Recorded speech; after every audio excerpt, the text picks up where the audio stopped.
তোমরা শুনলে অবাক হবা এবং তোমাদেরকে এগুলো বলতে হয় যে মেয়েরা আমার ছবি আসলে শয়নের স্বপ্নে দিন রাত করে দেখে, তো এগুলো আমি বলি না।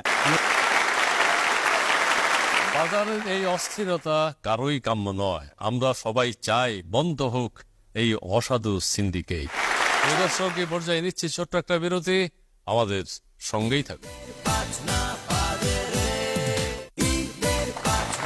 বন্ধুরা, ফিরে এলাম বিরতির পর। আবারও শুরু হচ্ছে ঈদের বিশেষ ম্যাগাজিন অনুষ্ঠান ঈদের বাজনা বাজে রে। আমার পাশে আপনারা দুইজন অতিথিকে দেখতে পাচ্ছেন। একজন হচ্ছে আমাদের চিত্রনায়ক জায়েদ খানের ভীষণ ভক্ত, আরেকজন হচ্ছেন আমাদের ভিলেন মিশা সওদাগরের ভীষণ ভক্ত। আজকে ঈদের বাজনা বাজারে অনুষ্ঠানে এই দুজনকে আমরা আমন্ত্রণ জানিয়েছি। আচ্ছা, প্রথমে আমরা জায়েদ খানের কাছে যাই। হেলিকপ্টারে উঠে কি যেন করতে একটা ডিগবাজি দিয়েছিলাম, হেলিকপ্টার তখন থেকে তো ভাইরাল পরিমাণে খেয়েছেন। আপনি শুনলে অবাক হবেন এবং তোমরা শুনলে অবাক হবা।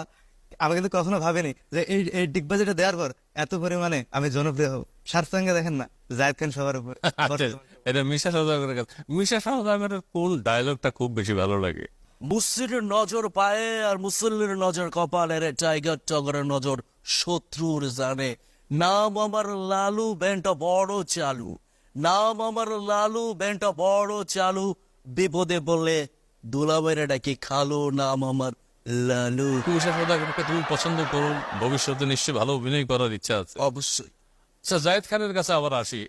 একটা ফিল্ম মুক্তি পাবে খুব, সোনার চোখ। হ্যাঁ, সেই ব্যাপারে আপনার অনুভূতি কি? আসলে অনুভূতিটা খুবই হৃদয় বিদারক, কারণ এই শুটিং স্পটের দৃশ্যগুলো আমি যখন শর্ট দিয়েছিলাম, বিশেষ করে শীতের দিনে, এই যে কর্দমাক্ত হয়ে জায়েদ খান একটা মানে মানে কি বলবো, অভিনয়ের সেরা চ্যালেঞ্জটা নিয়েছে।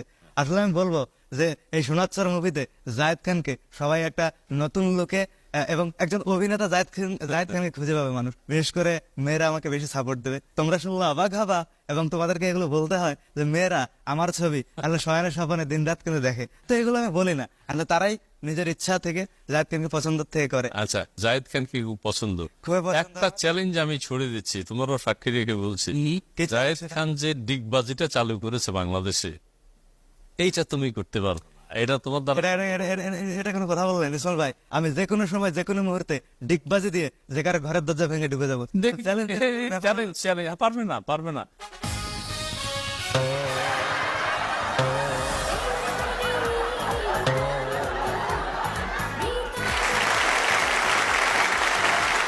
দর্শক, ঈদের বাজনা বাজারে অনুষ্ঠানে এই মুহূর্তে আপনারা যারা যুক্ত হয়েছেন, আপনাদের সবাইকে